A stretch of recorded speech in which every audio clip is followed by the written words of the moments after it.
Did your Thanksgiving guests turn your carpet into a yucky mess? I'm Danny Lipford with tips for today's homeowner. Stay tuned and we'll talk about some simple ways to do a little damage control right after this.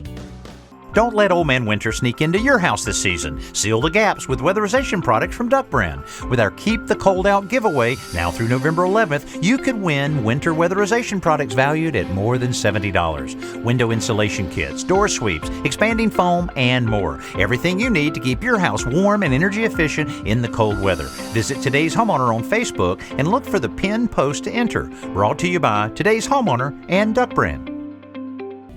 The combination of friends, family, and food at holiday time can leave your house looking like a war zone. And if you have carpeting, you know it takes some of the worst punishment of all. But there is hope for even the toughest stains and spills. Here are a few examples. To remove chewing gum, put several ice cubes in a plastic bag and hold it on the gum so that you can freeze the sticky stuff off. When it hardens, scrape it away with a butter knife. For greasy stains like lipstick, blot up the excess with a clean cloth, then use dry cleaning fluid to lift the stain. For spilled fruit juice or soft drink stains, mix a few teaspoons of laundry detergent and white vinegar in a quart of warm water and sponge the spot well. I'm Danny Lipford with tips for today's homeowner.